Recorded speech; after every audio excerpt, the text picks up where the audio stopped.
Bonjour et bienvenue à tous. Je suis ravi de vous retrouver sur cette nouvelle session des Yoga Sutras. Donc aujourd'hui, on va explorer les Yoga Sutras 5 à 11. Pourquoi? Parce que vous allez voir qu'ils fonctionnent ensemble et de manière corrélée. Donc ça ne serait pas forcément approprié de les traiter séparément. Donc ce qu'on va regarder dans cette session, ce sont les 5 types de vritti. C'est-à-dire comprendre les modifications du mental. Quels sont ces différents modes de fluctuation pour qu'on ait mais plus de contrôle sur une dimension qui est plutôt intangible, hein. Si on veut avoir du contrôle sur quelque chose, il faut pouvoir le comprendre et le mesurer. Or, la première question qu'on pourrait se poser, c'est comment mesurer les fluctuations du mental. Donc, pour rappeler et donner un petit peu de contexte, ce qu'on a vu précédemment, hein, on a vu dans les sutras 2, 3 et 4, déjà ce qu'est le yoga, hein. Patanjali commence par la conclusion, parce qu'il considère que l'on est suffisamment intelligent pour saisir l'essence de la conclusion. Et ensuite, euh, tout le reste des sutras va être de nous accompagner sur comment arriver à la conclusion, hein, du yoga, c'est-à-dire le résultat final du yoga, qui est la cessation des modifications du mental, ou plutôt, hein, si on creuse, de l'identification aux fluctuations du mental, euh, et de l'acceptation parfois de ce qui peut y surgir. Ça, c'était la définition. Lorsqu'on atteint ce but-là, eh bien nous, en tant que témoins, nous demeurons dans notre nature essentielle, notre je suis. Autrement, eh bien dans ce cas, je suis associé à mes fluctuations du mental. Et donc c'était ça toute l'introduction qu'on a vue dans les chapitres précédents. Donc on sait désormais que soit on est établi dans le témoin, soit on est identifié au vritti. Alors revenons à cette définition des vrittis. Qu'est-ce que sont les vrittis exactement? Hein. Patanjali, lui, il est dans une logique de pédagogie très précise. Pour lui, la spiritualité est un art, est une science, hein, au même titre que la calligraphie, il faut de la précision. Donc son objectif, c'était de donner une cartographie complète des modifications, fluctuations du mental qui émergent dans notre conscience. Pourquoi? Parce que comme je le disais, on ne peut pas travailler avec quelque chose qu'on ne comprend pas. On a besoin d'éléments de mesure pour progresser et se mesurer, même si on pourrait prétendre qu'ils sont fictifs, hein, mais on a besoin, par exemple, de jauger son niveau de confiance, son niveau de force, etc. Donc, de ramener l'intangible dans le tangible, et c'est précisément ce que fait Patanjali. Hein, c'est comme un médecin qui doit d'abord diagnostiquer avant de traiter. Patanjali, lui, va nous donner un diagnostic complet et quels sont les 5 types de pensées ou de fluctuations qui agitent ou qui perturbent, hein, la paix de notre esprit, de notre mental. Donc commençons par avoir une vue d'ensemble des vrittis. Donc le sutra 5 du chapitre 1, en sanskrit, ça va être Vritaya, Panchataya, Klishta, Klishtaha. Qu'est-ce que ça veut dire? Les modifications sont de 5 types, douloureuses ou non douloureuses. Vous voyez, très simple. Vritaya, vous le savez, on l'a déjà vu, Vritti, hein, ça indique un mouvement. Donc Vritaya, on pourrait le qualifier de fluctuation, mouvement, modification. Ça, c'est dans la même étymologie que Vritti. Donc tourner, tourbillonner, vous pouvez penser à un tourbillon d'eau. Panchataya, ça veut dire de 5 types, puisque Pancha veut dire 5, hein, on va le retrouver très souvent en sanskrit, les Panchakriya, Pancha associé à plein de différentes pratiques. Euh, Patanjali, là, il aime la précision, c'est 5, pas plus, pas moins. Et il va préciser, hein, cela dit, en 2 catégories essentielles, soit ces fluctuations sont de type douloureuse ou non douloureuse. Alors donc klishta, hein, pour douloureux ou afflictif, qui va causer de la souffrance, qui provoque du karma, hein, ou de l'agitation. Euh, Ça va créer du karma négatif. Alors, karma négatif en ce sens que ça déclenche des événements intérieurs négatifs où ça crée des, euh, des cercles vicieux qui nous emmènent vers plus de souffrance si on n'est pas capable de les identifier, de se relever et de se réadapter. D'accord? Aklishta'a, ben c'est l'inverse, le A, hein, pour amener une négation, donc non douloureux, non afflictif. Alors, c'est-à-dire que ça ne va pas entraîner de souffrance, on pourrait le qualifier même de karma positif, c'est-à-dire qu'il peut être bénéfique, c'est-à-dire qu'il peut créer un cercle vertueux. Mais ça reste tout de même un vritti, c'est-à-dire qui peut potentiellement nous éloigner de notre véritable nature. C'est-à-dire qu'on peut avoir beaucoup de succès dans sa carrière, commencer à s'identifier à ce succès. Alors, c'est très positif et bénéfique d'un point de vue social, on crée de la croissance, de la valeur, mais ultimement, on commence à trop s'identifier, par exemple, à notre statut, à notre reconnaissance sociale, etc. Et donc là aussi, ça devient un obstacle pour la reconnaissance à qui je suis vraiment. Je pense que vous commencez à comprendre hein, les différentes nuances. Alors, vous allez vous poser cette question peut-être, pourquoi cette classification? Pour commencer, pour comprendre, c'est important de ne pas juger un vritti. On n'est pas dans le jugement. Un vritti, c'est-à-dire une fluctuation, n'est ni bonne ou mauvaise. Hein, le vritti peut être douloureux dans un contexte et non douloureux dans un autre. Hein, on pourrait, par exemple, prendre l'exemple de la mémoire. Vous allez ressasser si on commence par Klishta, qui est douloureux, vous ressassez constamment un traumatisme du passé. Vous vous identifiez à la victime, à l'état de victime, et ça vous crée de plus en plus dans le présent. Vous ramenez l'état de victime au présent, et ça vous affecte de plus en plus, alors qu'il y aurait, dans certaines situations, aucune raison de se projeter et présenter en victime. Mais là, vous vous identifiez à ce qu'on appelle klishta, une mémoire, une fluctuation. D'accord? Parce que la mémoire fait partie des 5 modes. D'accord? Et à klishta, là, on est aussi sur de la mémoire. Vous allez vous souvenir d'une leçon apprise. Vous utilisez la mémoire cette fois pour éviter de répéter une erreur sans vous identifier à l'histoire. Donc, la mémoire qui fait partie des 5 types de vritti, elle peut effectivement avoir 2 qualités différentes. C'est selon ce que je me décide de ramener à ma mémoire et comment je l'interprète. Hein, il y a 2 variables importantes qui vont faire que soit ça se transforme en une expérience interne douloureuse au présent ou émancipante et libératrice ou bénéfique. Alors, je vais plutôt dire libératrice encore autre chose, ça transcende le bénéfice, mais c'est soit non bénéfique, soit bénéfique. Donc là, j'ai donné un exemple hein, des 5 types de vritti. Maintenant, on peut commencer par catégoriser hein, les 5. On va commencer par pramana, c'est-à-dire la connaissance qui est juste, qui est valide. Le deuxième, on va parler de vipariyaya, c'est la connaissance erronée qui amène à l'illusion, à de plus en plus d'illusions. Alors, petite parenthèse là-dessus, quand on parle de Maya et qu'on dit dans les textes sacrés, spirituels, tout est illusion, attention, le monde n'est pas forcément une illusion, ça reste simplement de l'énergie densifiée, il y a une organisation très intelligente derrière ça, donc on ne peut pas dire que la chaise sur laquelle je suis assis est une illusion. Par contre, la perception que j'ai de la chaise pourrait être une illusion. La compréhension que j'ai de la chaise, ultimement, pourrait être une illusion. Donc, l'illusion, elle réside plutôt dans la mauvaise lentille de perception et la mauvaise interprétation. Hein. Un psychologue américain, alors j'ai plus le nom en tête, mais qui parle de 150 biais cognitifs qui déforment notre perception de la réalité. La maya, hein, l'illusion, elle est précisément là, c'est à quel point est-ce que mon verre déforme l'expérience de la réalité. La réalité est la réalité, elle n'est pas une illusion. Donc, Pramana nous amène de plus en plus à une connaissance juste qui nous permet de transcender l'illusion, mais pas toujours. Bon. Vipariyaya, là, on est complètement dans la connaissance erronée, donc on a de plus en plus de biais cognitifs et notre expérience de la réalité, de l'interprétation qu'on en fait, nous plonge de plus en plus dans l'illusion. Je pense qu'un des premiers objectifs de la vie humaine, c'est d'apprendre à voir la réalité telle qu'elle est pour faire l'expérience du réel, aussi bien l'expérience intérieure de ce que je suis que l'expérience du monde, parce qu'il ne s'agit pas d'en abandonner un au détriment de l'autre, au profit de l'autre, pardon. Vikalpa, ça c'est le troisième type de vritti, Pramana Viparaya. Troisième Vikalpa, c'est l'imagination, la construction mentale. D'accord? Donc ça, vous savez tout ce que c'est l'imagination et les constructions mentales dans votre quotidien. Vous faites souvent appel à votre imagination. Le quatrième, Nidra, c'est le sommeil. Vous avez certainement entendu parler de Yoga Nidra. Et Smriti, c'est la mémoire. Hein. Je t'ai donné l'exemple, par exemple, de la mémoire. Donc là, vous avez les 5 types.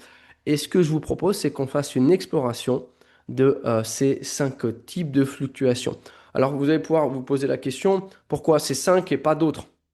Bien, d'après les Siddhas et Patanjali, toutes vos expériences mentales vont entrer dans l'une de ces 5 catégories et c'est totalement exhaustif. Essayez de trouver une fluctuation de votre mental, une manifestation de votre psyché qui ne rentre pas dans l'une de ces 5 catégories.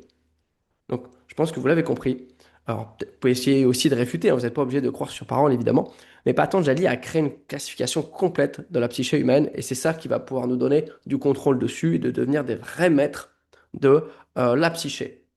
Et un des autres objectifs de la vie humaine, je parlais de voir la réalité telle qu'elle est, c'est aspirer à la maîtrise. Et la maîtrise passe par la compréhension de son mode de pensée, de cognition, d'action et de sa ligne de conduite émotionnelle et ses réponses émotionnelles. Et ça passe bien par la compréhension de ces cinq vrittis. Alors, commençons par comprendre quels sont les enjeux. Quand on s'engage sur le chemin, une des premières erreurs, ça serait de dire, OK, il faut arriver à la cessation, donc il faut supprimer. Il va falloir supprimer tous les vrittis et devenir une sorte de légume végétatif. Et vous allez peut-être rire quand je dis ça, mais c'est assez fréquent, hein, les mauvaises interprétations. Il y a plein de risques de mauvaises interprétations en spiritualité ou sur le chemin de l'éveil, de la connaissance de soi, appelez-le comme vous le voulez. Donc c'est important déjà d'avoir une bonne compréhension quand on lit une conclusion ou une instruction. Ici, il va s'agir davantage de reconnaître plus que de supprimer. En réalité, on veut pas, on veut rien supprimer du tout. La suppression crée de la frustration, crée des blocages. La reconnaissance amène à la libération. Exprimer de façon aveugle n'est pas bon non plus. Ça a des conséquences négatives. Donc, le point d'équilibre est dans la reconnaissance, la pleine présence qui crée de la libération. Et l'acceptation, hein, ça fait partie d'une première étape de reconnaissance. D'abord, j'accepte et ensuite je reconnais. C'est ce qui permet de me recalibrer. Donc, beaucoup pensent, hein, peut-être que vous n'êtes pas encore très versé dans le yoga et les différentes méthodes peut-être de pratique, mais pendant très longtemps, il y avait cette croyance reçue qu'il fallait supprimer tous les vrittis. Ça va un peu dans le même sens que supprimer l'ego et de ne plus jamais penser et de finir en état végétatif total et d'une forme de passivité, mais qui n'est pas saine. Là, on parlerait de passivité tamassique, où on est plutôt dans une forme d'inertie qui nous tire vers le bas, qui ne crée ni de la valeur pour moi, ni pour les autres. Donc, c'est pas ça, hein. Le but, c'est plutôt de reconnaître les vrittis quand ils surgissent. Ensuite, de ne pas s'identifier à ces fluctuations. Et si éventuellement on a le choix, on va préférer les vrittis à klishta sur les klishtas. Alors permettez-moi d'utiliser les termes sanscrits, même si je vais revenir à chaque fois sur la, la définition française, parce que je pense que c'est important d'honorer les traditions qui nous révèlent certaines vérités. Hein, si c'était en tibétain, je dirais en tibétain. Euh, si c'était en chinois, je le ferai en chinois, parce que c'est important d'utiliser le mot exact, parce que d'ailleurs ça laisse la place aux autres qui viendront après d'avoir leur propre interprétation, hein, de ces mots-là. Donc c'est toujours important de donner la... Vous voyez d'ailleurs les sutras, on donne toujours le sutra original et après chacun est libre de l'interpréter comme il veut. Et c'est ça, hein, là aussi la beauté du sanskrit. Il y a une grande... on ne peut pas éditer le sutra original, par contre on a tous le droit de faire un commentaire différent. Bref, je ferme la parenthèse. Donc favoriser les fluctuations plutôt non douloureuses que douloureuses, évidemment. Et ultimement, quatrième étape, le but, ça va être de rentrer dans des états méditatifs de plus en plus profonds, que ce soit assis ou en phase active. C'est pas le but de cette leçon aujourd'hui, pour permettre des cessations temporaires, des fluctuations ou de l'identification aux fluctuations. Et là, ce qu'on appelle basculer dans des états de samadhi. Souvenez-vous, samadhi, c'est revenir simplement là. Samadhi, ça fait un petit jeu de mots, mais adi, c'est retour aux sources. D'accord? Donc c'est le fait de retourner à sa nature essentielle. Ça veut juste dire ça, samadhi et revenir à la fréquence ultime essentielle, de qui je suis vraiment. Alors, vous allez me dire, ah oui, Romain, tu es bien gentil, mais dans la vie active, on peut créer des cessations temporaires durant des moments de calme, de méditation profonde, mais dans la vie en général, ils vont continuer à fluctuer, à agiter notre mental. Oui, c'est vrai, vous avez raison. La différence qui va commencer à surgir, c'est que vous n'en serez plus les esclaves. Vous allez devenir des témoins qui les observent et qui acceptent certaines fluctuations et même les bas. On va apprendre à accepter les bas émotionnels, comprendre qu'on a des coups durs, mais le fait de les observer et d'être en fait dans cet état neutre, de neutralité, c'est ce qui va nous permettre de développer une forme de résilience et de tolérance au changement, d'acceptation au changement.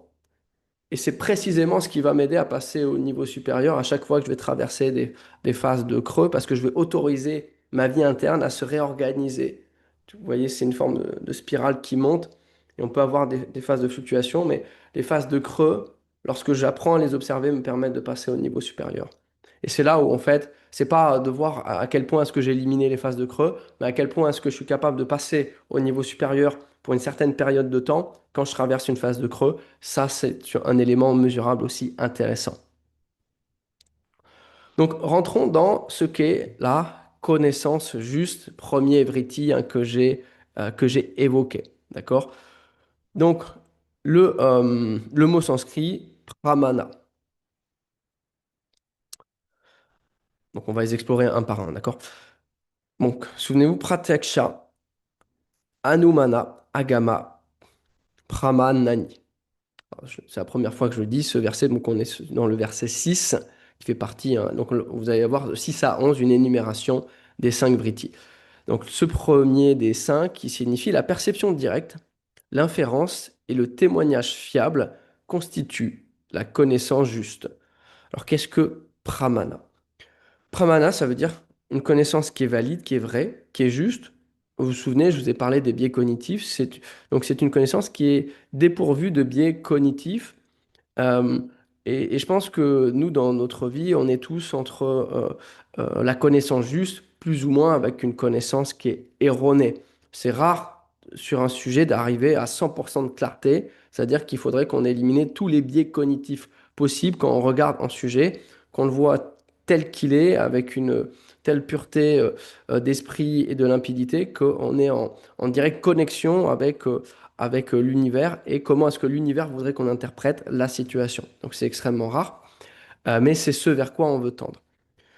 Le pramana donc correspond à la réalité telle qu'elle est. Ce qui est important avec pramana, c'est que cette réalité est toujours vérifiable.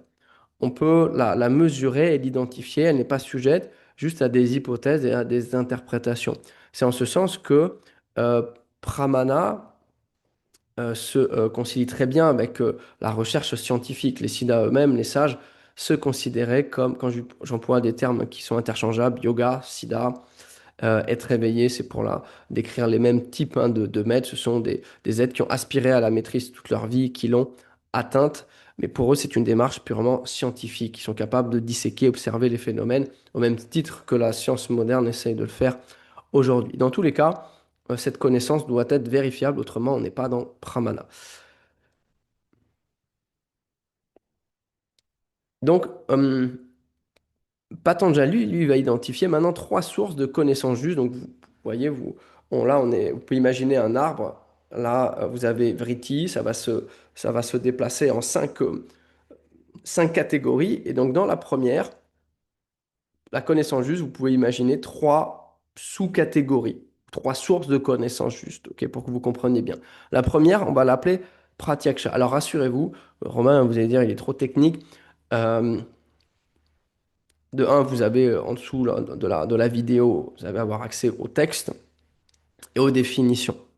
Maintenant, rattachez-vous plutôt à l'expérience intérieure et aux changements cognitifs et aux compréhensions que ça vous donne. C'est ça le plus important dans votre vie générale. Euh, donc, pratyaksha, c'est ce qu'on appelle la perception directe. C'est ce que vous percevez directement par vos sens. Je vais donner un exemple. Vous voyez un arbre devant vous, c'est une perception directe. Hein, vous entendez le chant d'un oiseau, là aussi c'est une perception directe. Vous sentez la chaleur du soleil, vous goûtez le salé dans votre nourriture. Tout ça, c'est des exemples de perception directe. Euh, et c'est important de comprendre, c'est une perception directe sans interprétation du mental qui vient s'y ajouter. Vous voyez, c'est très zen hein, comme approche. C'est je sens la chaleur du soleil, il n'y a pas d'interprétation. La chaleur du soleil est là sur ma peau. Je ne suis pas en train de dire que c'est plaisant, je ne suis pas en train de dire que c'est déplaisant, etc., etc. Vous comprenez? Hein, je goûte du salé, je ne suis pas en train de dire ah, c'est extatique ce salé, ah, c'est pas bon, etc. C'est juste une information factuelle sans aller plus loin.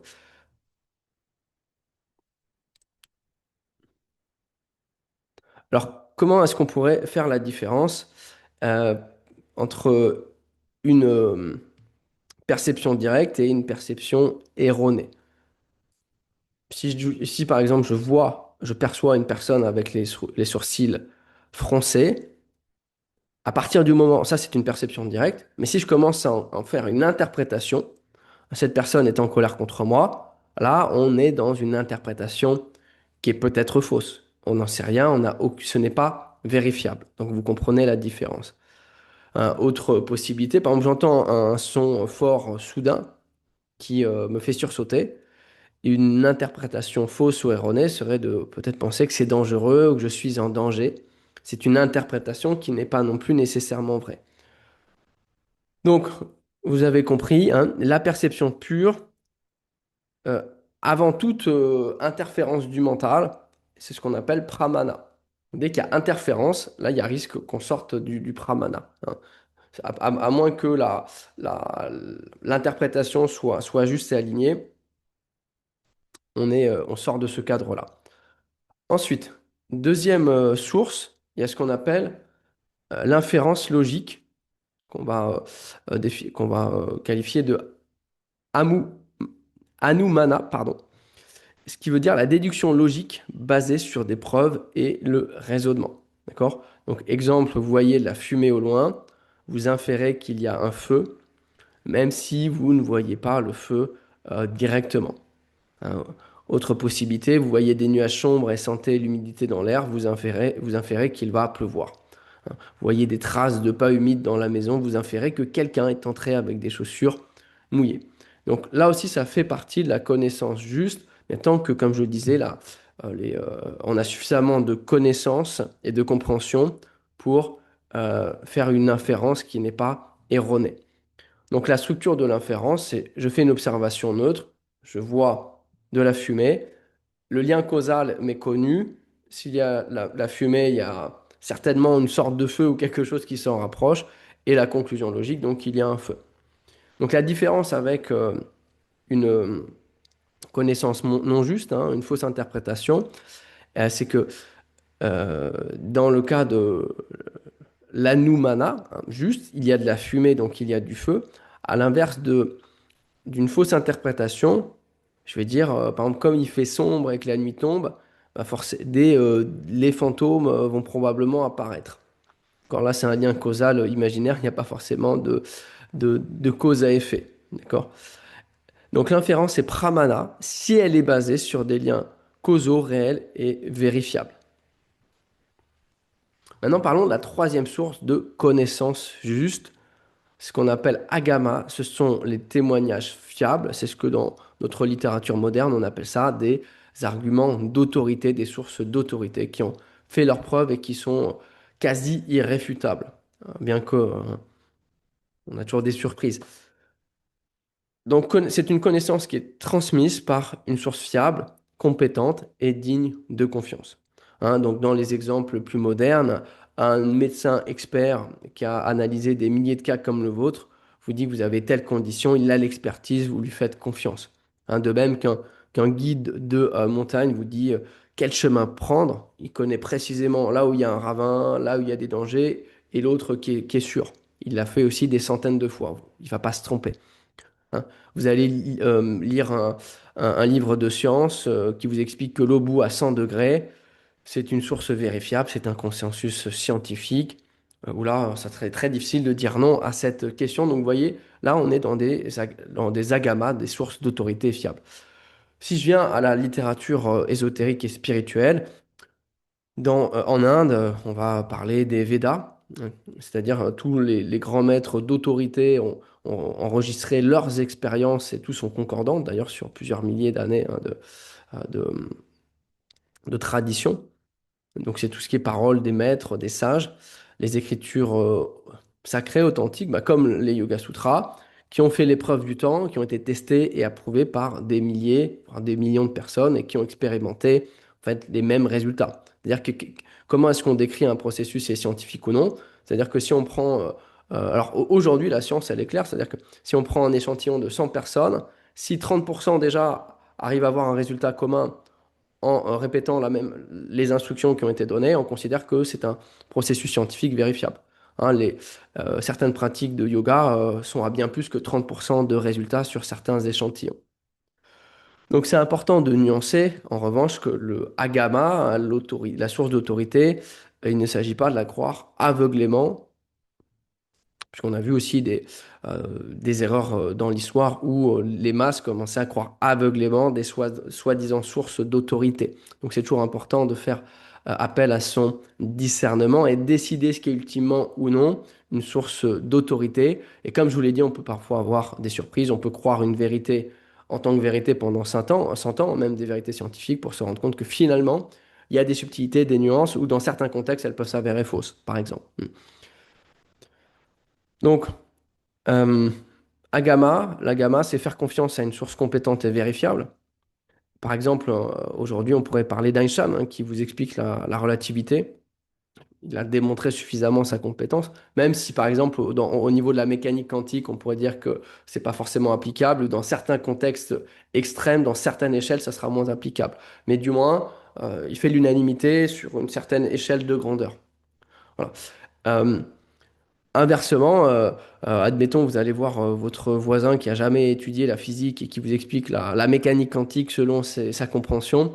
Vous comprenez que là, on est dans une opinion probablement erronée et clairement pas dans un savoir juste.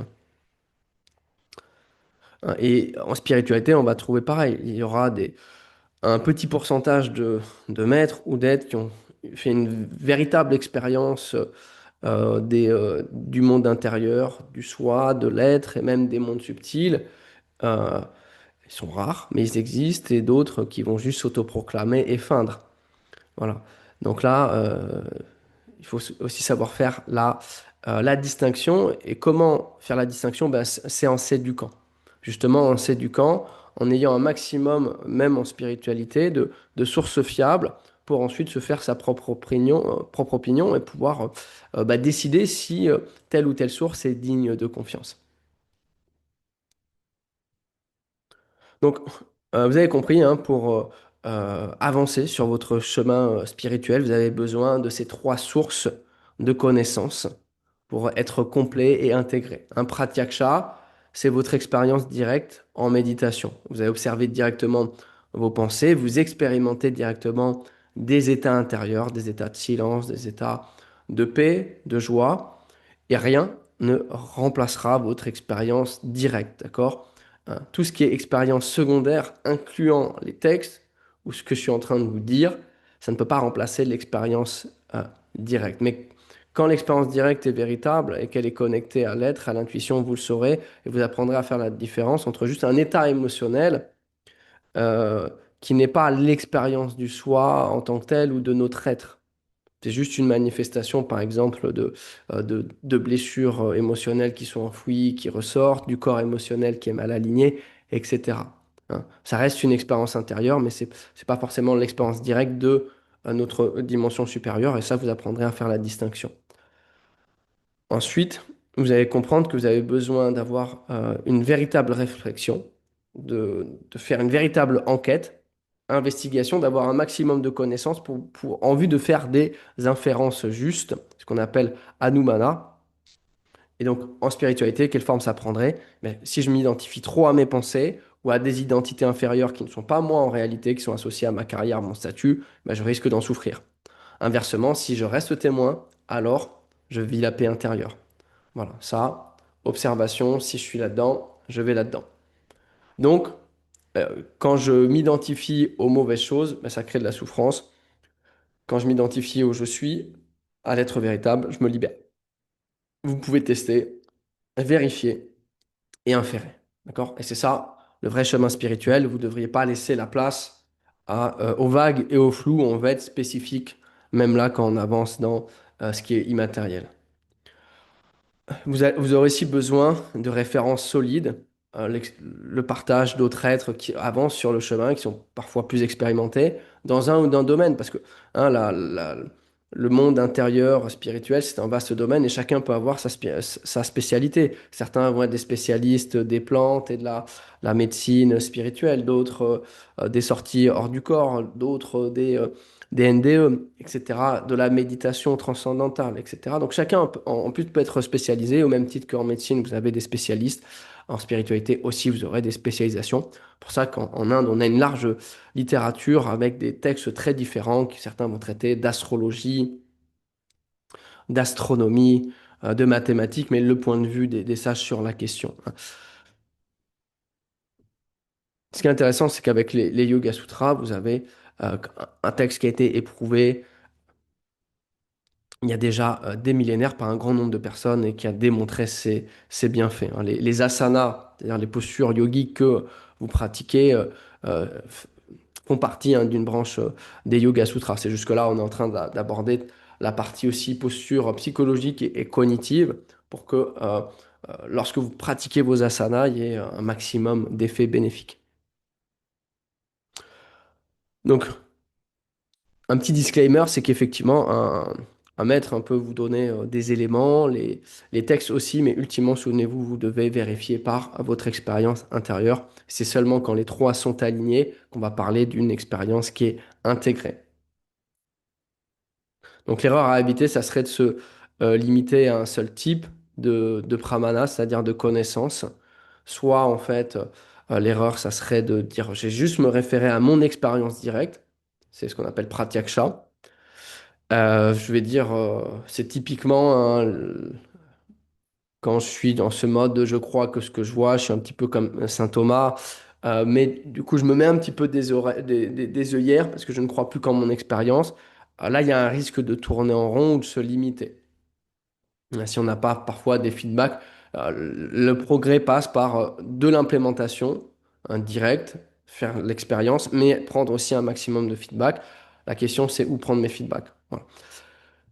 Deuxième point, deuxième risque, ça serait de tout intellectualiser, de rentrer trop dans le mental. C'est un petit peu le mental qui étudie le mental et on rentre dans une régression à l'infini, hein.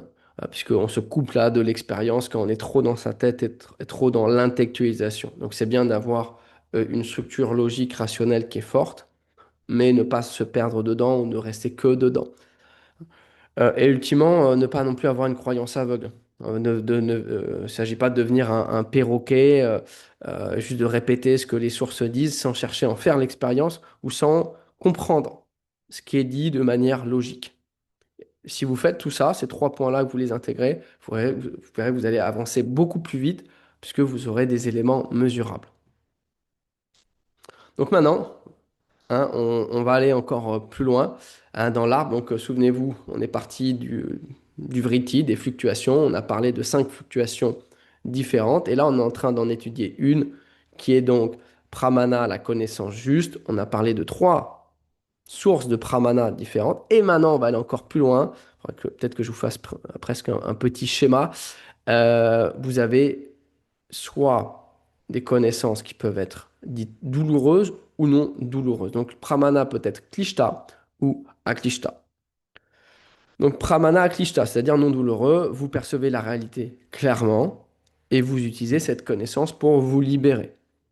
Voilà. Je vois que je suis identifié en ce moment à telle ou telle identité, à telle émotion.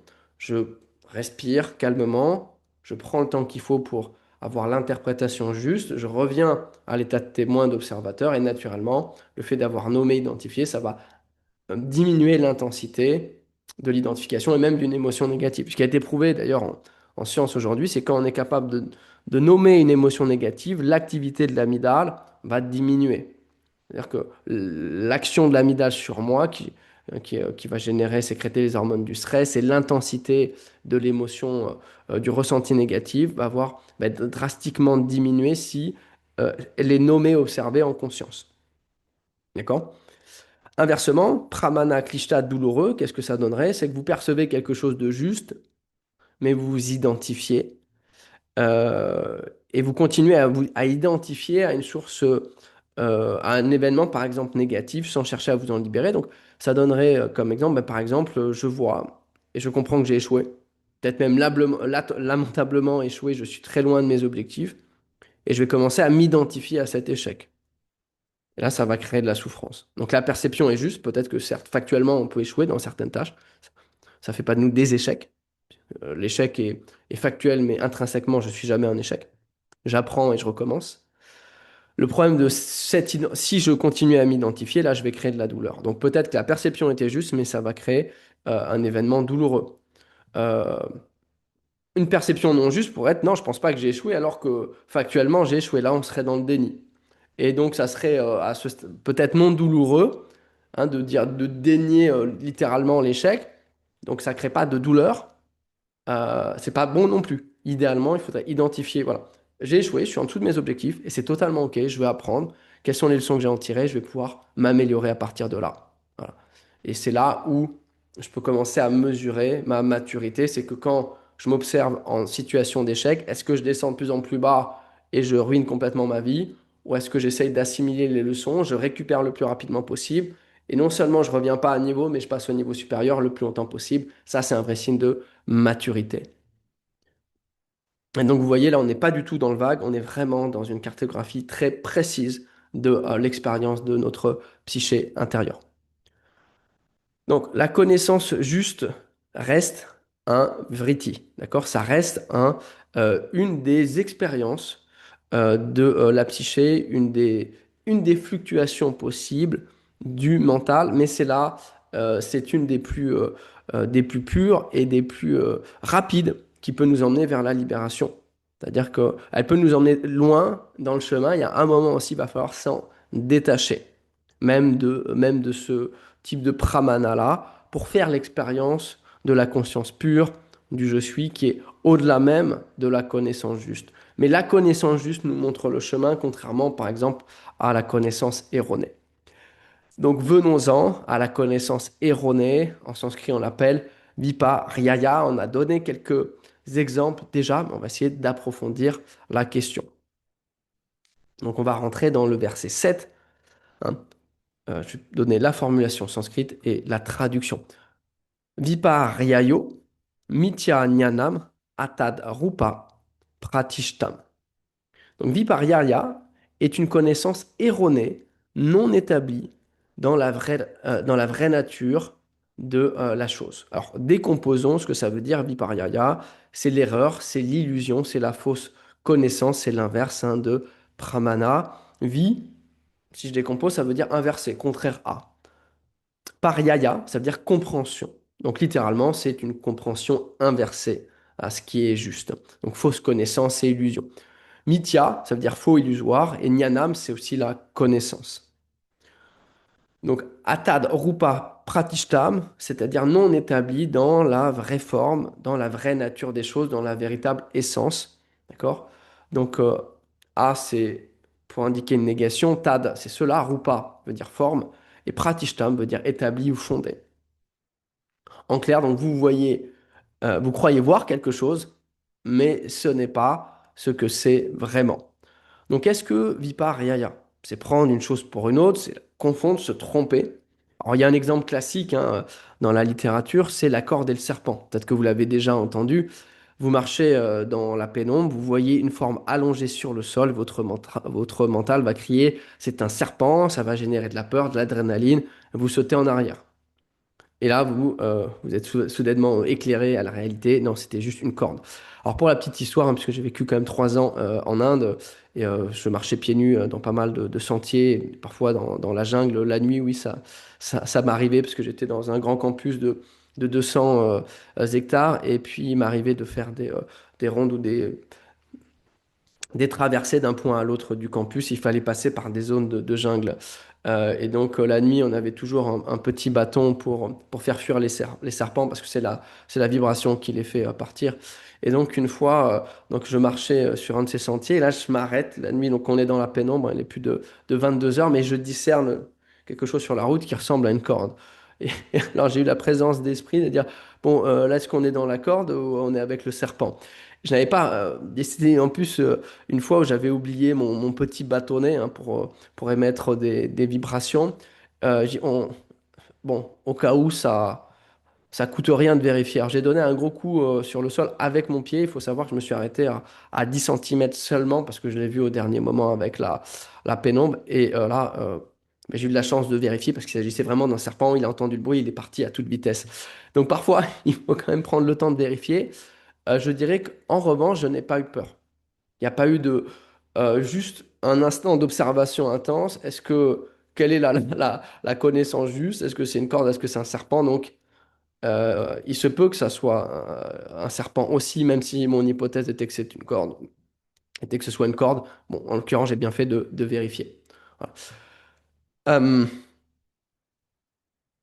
Si ça avait été vraiment une corde et que j'étais persuadé que c'était un serpent, là, c'est ce qu'on aurait pu appeler une connaissance erronée. Vous inquiétez pas, la plupart du temps, ça va plutôt dans ce sens-là. Alors, les formes de vipariaya dans la vie quotidienne, c'est-à-dire quels sont les types de perception erronée, distorsion cognitive, biais cognitif.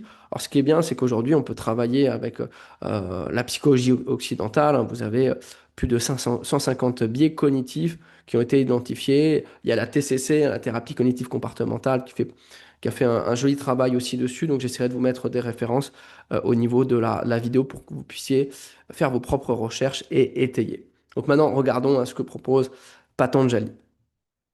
Premièrement, on va parler des erreurs de perception sensorielle. Vous voyez un bâton à moitié dans l'eau, il semble cassé. En fait, c'est juste qu'il y a une rétraction et qu'il est à moitié euh, englouti par l'eau. Ok. Vous entendez un bruit la nuit, vous pensez que c'est un intrus, un intrus, alors que c'est juste le vent qui a fait claquer une fenêtre. Hein, vous voyez un mirage dans le désert et vous pensez voir de l'eau. Voilà, ça, c'est ce qu'on appelle les erreurs de perception sensorielle qui ne désignent pas la réalité telle qu'elle est. Ces erreurs sont assez innocentes, hein, en soi et on va pas s'en offusquer quand on tombe dedans parce que c'est tout à fait naturel. On est aussi câblé pour la survie. Donc, si on est assoiffé, on va vouloir voir de l'eau. Si on est là pour protéger son territoire, c'est normal de penser au potentiel intrus, etc., etc. Le problème des perceptions sensorielles, c'est pas ce type-là, c'est quand on est plutôt dans des projections psychologiques. Et ça, on en est tous plus ou moins victimes. Je pense qu'il n'y a personne qui sort complètement du cadre de la projection. La question, c'est plutôt à quel point est-ce que je suis dans la projection ou non. C'est ce qui va décider et déterminer en réalité mon niveau de lucidité et de clarté, donc de relation à moi et au monde. Et je dirais que c'est ici que Viparyaya crée vraiment une vraie souffrance. On va donner quelques exemples pour que ça soit clair pour vous, hein. Euh, je vérifie juste que c'est en train d'être enregistré, ce serait bête. Donc, projection sur les autres, quelle forme ça va prendre? Vous voyez quelqu'un froncer les sourcils, je donnais l'exemple. Vous allez vous dire, ok, il est peut-être en colère contre moi, ou il n'apprécie pas ce que je suis en train de dire. Alors peut-être qu'il a juste mal à la tête, ou peut-être qu'il il ne comprend pas, mais il n'a pas de jugement négatif. On n'en sait rien. Donc tant qu'on n'a pas pu valider l'hypothèse, on ne devrait pas tirer de conclusion. Autre exemple, dans la vie courante, quelqu'un ne répond pas à votre message immédiatement. Par exemple, il met plusieurs jours pour répondre. Vous arrivez à la conclusion qu'il vous rejette alors qu'il est peut-être simplement occupé, focus sur un projet. Par exemple, moi, quand je travaille sur l'académie de lettres, ben, ça peut m'arriver de faire 8 heures de travail focalisé sans répondre à aucun message. Et c'est pas pour autant que je rejette les gens quand je leur réponds pas, hein. Autre cas, votre partenaire est par exemple silencieux, ou il est un peu moins expressif une journée, vous arrivez à la conclusion, ça y est, il m'aime plus, ou son amour pour moi a diminué alors qu'il est peut-être juste fatigué, qu'il a une grosse journée. Voilà. Donc il faut être toujours attentif, hein, quand on tire ce mode de conclusion. Donc là, on a parlé des perceptions sur les autres, mais les plus redoutables, c'est celles-mêmes, peut-être sur soi-même, hein. C'est-à-dire que je vis un échec plutôt que de contacter, pardon, constater l'échec de façon factuelle, dire ok, je vais apprendre. Il y a peut-être, c'est juste un déficit de compréhension et de compétences, et j'ai juste besoin de passer un peu plus de temps sur l'apprentissage. Vous arrivez à une conclusion erronée, je suis nul. Et vous prenez une série d'échecs temporaires pour une identité permanente, et vous arrivez dans un déni total de vos possibilités, au point où vous dites plus jamais ça. Je m'autoriserai plus jamais à recommencer juste parce que une personne a pu rigoler quand vous avez fait l'échec, ou quelqu'un vous a fait un commentaire négatif et vous dites ça y est, c'est même pas la peine d'essayer. Donc vous donnez non seulement le pouvoir à l'autre de décider de votre vie, et puis encore vous ne vous autorisez plus du tout à essayer à nouveau. Par exemple, autre situation, vous vivez une situation de rejet, vous commencez à décréter je ne suis pas digne d'être aimé, hein. Vous prenez quelques rejets pour une vérité absolue sur vous. Et quel que soit le domaine de votre vie, que ce soit dans votre carrière, dans vos interactions, euh, vos relations avec vos proches, etc., si ça ne va pas dans votre sens, vous vivez ça comme une conclusion définitive. euh, je ne suis pas digne d'être aimé. Ne faites pas la différence entre la situation. Naturellement, si d'ailleurs, euh, parenthèse, hein, si vous prenez position dans votre vie, vous entretenez certains courants de pensée et que vous commencez à affirmer une certaine posture, et il y aura des gens qui vous aimeront et d'autres qui vous aimeront pas. Et tant mieux, ça permet de faire le tri naturel. De toute façon, vous pourrez jamais plaire à tout le monde et c'est clairement pas le but. L'idée, c'est de rester non violent, d'accepter que certains nous apprécient pour ce qu'on est et d'autres parce qu'ils ne nous connaissent pas vraiment, ils interprètent pas forcément correctement ce qu'on cherche à transmettre ou véhiculer. Bon, ils vont décider de ne pas vous aimer, ben, c'est pas très grave. Autre problème, vous avez des phases d'anxiété et vous avez commencé à dire je suis, les pensées anxieuses. Hein, vous vous souvenez du pouvoir du je suis, j'en parle beaucoup dans mes textes. Donc on ne veut pas dire je suis mes pensées anxieuses. Je vis une période d'anxiété, ça fait pas de moi intrinsèquement euh, un être anxieux. C'est juste un bris passager, une fluctuation, qui crée une réaction physiologique, qui crée de la... certes, hein, ça peut être une contraction, une pointe au cœur, euh, des, euh, des réactions au niveau du ventre, de l'estomac, ça c'est OK, les réactions seront présentes. Pour autant, c'est pas nécessaire de s'identifier à cela. Hein, donc on a parlé des projections sur les autres, sur soi-même et aussi sur le monde. On peut décider que de généraliser certaines situations euh, à partir de quelques expériences ou événements négatifs. On va arriver à la conclusion que le monde est systématiquement dangereux et cruel. C'est vrai dans certaines parties, c'est vrai dans certaines situations. Mais on ne peut pas généraliser au point de dire à chaque fois que je sors de chez moi, c'est dangereux ou que à chaque fois que je sors de chez moi, une situation cruelle va se produire. Dans certains cas, certains pays, certaines zones, effectivement, c'est le cas. Mais attention à la généralisation. Donc c'est là où c'est important d'avoir du discernement. Décréter que la vie est injuste, c'est un petit peu pareil. C'est interpréter des événements et à chaque fois chercher à voir l'injustice dedans plutôt que euh, les points, les points positifs possibles. Et certes, il y a des événements injustes dans la vie et tout le monde en fait en fait les frais. Tout le monde, un jour ou l'autre, est confronté à l'injustice. Je pense qu'il n'y a personne qui échappe à cela. Maintenant, c'est comment est-ce que je réponds à l'injustice? Est-ce que je déclare que la vie est injuste ou plutôt ce que font les êtres humains de la vie peut créer des situations injustes. Après, parfois, vous allez dire, c'est pas les êtres humains, c'est juste des catastrophes ou des accidents naturels de la vie qui nécessitent même pas une main humaine. Hein. C'est pas toujours la faute de l'humain, bien que bien souvent il soit responsable. Ça peut être je sais pas, des épidémies qui sont provoquées euh, par, euh, pas pas en tout cas une intention humaine, mais simplement la nature, des changements climatiques violents, je sais pas, catastrophes naturelles extrêmes, des tsunamis, des tremblements de terre. Parfois, des personnes peuvent se trouver au mauvais endroit, au mauvais moment. En tout cas, c'est ce qu'on pourrait penser, et donc dire que la vie est injuste. Euh, Ne pas faire de cet événement particulier, de tirer de conclusions hâtives sur l'injustice de la vie, parce qu'autrement, notre vie sera vraiment malheureuse, parce qu'à chaque fois qu'on se lève le matin, si on décrète que l'injustice est une constante dans la vie, on l'invite de plus en plus à se manifester. Ok. Pareil, quand vous essayez quelque chose de nouveau, si vous dites rien ne marche pour moi, à chaque fois que vous échouez, ben, vous allez créer un biais de confirmation et votre cerveau va commencer à chercher hein, les raisons de justifier cette façon-là d'interpréter les choses.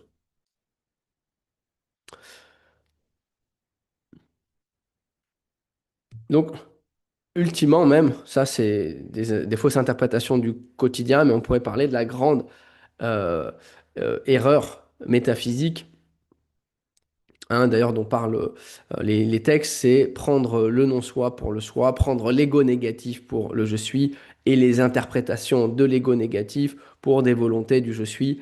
Et je pense que c'est 70% du chemin spirituel d'éliminer ça. Hein.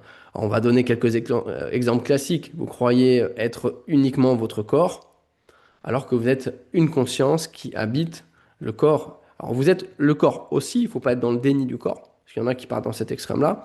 Donc bon, je suis le corps aussi, mais je suis bien plus que mon corps. Et je suis une conscience qui se manifeste à travers le corps. Autrement dit, quand mon corps arrêtera de vivre, moi je vais continuer à vivre différemment. Hein. Autre erreur possible, c'est s'identifier à ses pensées, penser que je suis mes pensées.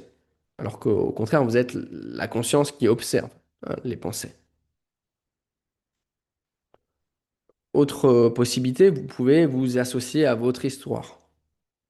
Vous avez plutôt la conscience dans laquelle l'histoire se déroule, la conscience dans laquelle le temps chronologique se déroule. Parce qu'en réalité, votre conscience est au-delà du temps. C'est ça qui est important. À partir du moment où je m'identifie à mon histoire, je m'identifie au temps et je ne suis pas libéré du temps. Le temps fait partie, la compréhension et l'interprétation qu'on a du temps fait partie aussi des grandes illusions. Le temps n'est pas réel comme vous le croyez, dans sa forme passée, future, ni même présente, parce que essayez même de capter l'instant présent au moment même où vous cherchez à le capter. Quelques millisecondes se sont produites et c'est déjà un événement qui est enregistré au passé dans votre cerveau. Donc à chaque fois que vous cherchez à saisir l'événement, en quelques nanomillisecondes, au moment où vous décidez, voilà, je l'ai saisi, c'est en fait un événement qui est enregistré déjà au passé.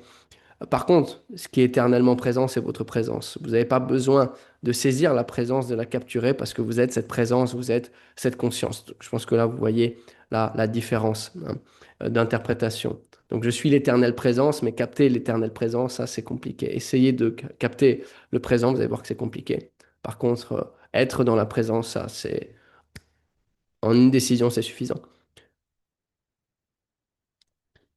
Donc, vous savez, dans le verset 4, hein, on parlait des mauvaises identifications hein, au Vriti. Donc là, c'est effectivement, je m'identifie à une mauvaise perception. C'est-à-dire que vous prenez le témoin pour l'objet observé. Vous comprenez, hein, vous prenez vous associez le témoin à une émotion, vous associez le témoin à son corps, à ses pensées, à une situation d'échec, etc., etc. Et là, on est précisément dans une type de connaissance erronée qui crée de la souffrance. On a vu que les autres, certaines sont beaucoup moins, comment dire, douloureuses ou elles sont très rapides, assez innocentes.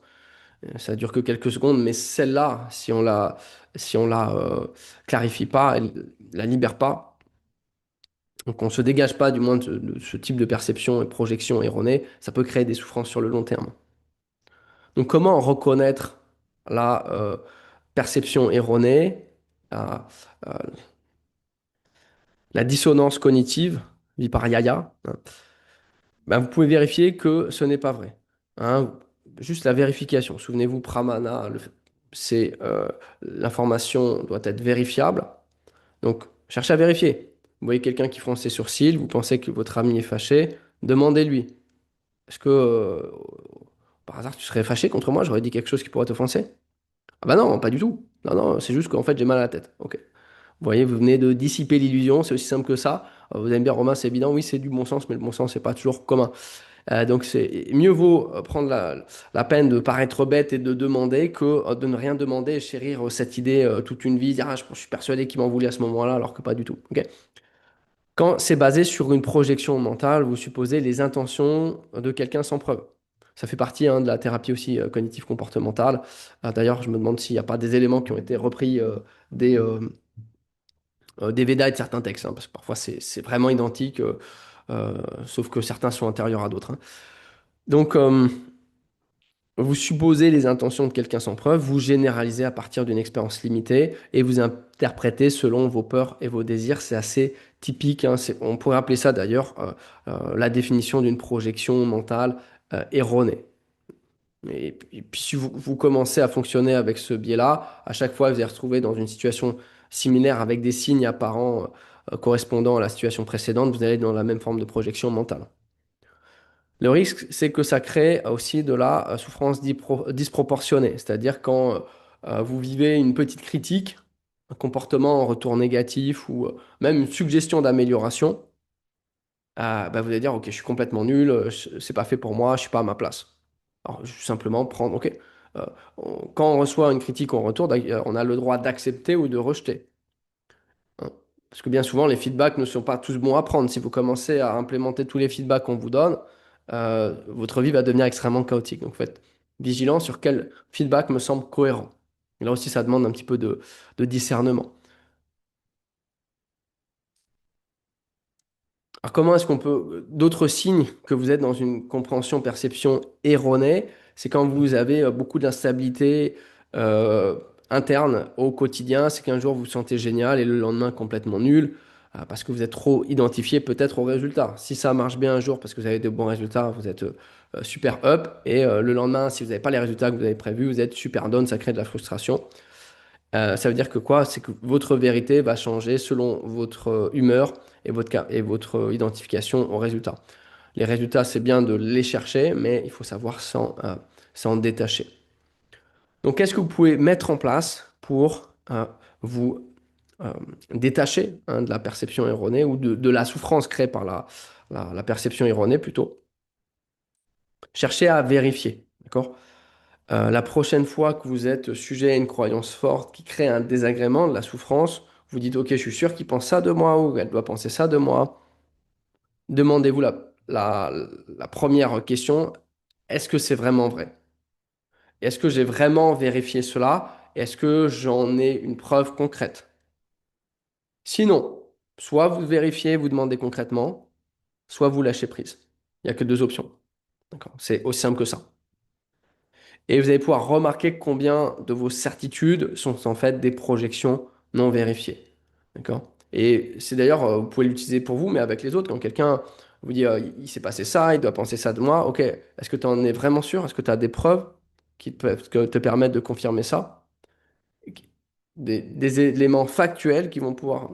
Et bien souvent, vous voyez que les gens n'ont pas d'éléments factuels, c'est juste des mauvaises interprétations de la situation. Après, évidemment, c'est vrai. Mais quand c'est vrai, c'est c'est clairement factuel, hein. Quelqu'un frappe quelqu'un, factuellement, il y a un mauvais comportement et il y a quelque chose qui ne va pas dans la tête de la personne qui a frappé l'autre. Dans 99% des cas, sauf si c'est de l'autodéfense, mais on ne va pas rentrer dans le détail. Euh, Donc, hein, c'est pareil, hein, si quelqu'un vous répond pas à votre message depuis 2, 3 jours, allez pas conclure que cette personne ne vous aime plus. Les autres interprétations possibles, c'est qu'elle est très occupée, que c'est qu'elle n'a pas vu, c'est que son téléphone est cassé, etc. Il y a plein de possibilités. Donc moi, ce que je vous invite à faire, c'est de toujours avoir la meilleure interprétation possible jusqu'à preuve du contraire, hein. Donc c'est une variante de ce qui est proposé avec les Yoga Sutras, mais je pense que c'est un bon mode, c'est de nourrir l'optimisme. D'accord? Il ne faut pas être aveugle, mais dire, OK, je prends le choix d'être dans la meilleure interprétation possible avant, et je vais possiblement, je peux aussi vérifier, mais ça vous allégera énormément. Donc le fait de reconnaître, hein, Viparyaya, c'est-à-dire la distorsion cognitive, le biais cognitif, c'est un pas vers Pramana, la connaissance juste. Voilà. Donc, je pense que vous avez déjà eu pas mal d'éléments sur cette session. On va continuer avec les autres modes de Vritti dans les autres sections. Mais déjà, je vous invite à prendre le temps d'intégrer, de réfléchir, d'appliquer immédiatement dans votre quotidien. Désormais, vous avez des éléments pour mesurer, pour quantifier où est-ce que vous en êtes. On est tous un petit peu quelque part, plus ou moins, hein, dans la perception erronée, dans la connaissance juste. Maintenant, il faut que vous le transformiez en expérience concrète dans votre vie. Et je vous laisse me faire des retours sur ça, si ça a fonctionné ou pas. Voilà, je vous dis à très bientôt. Merci pour votre écoute.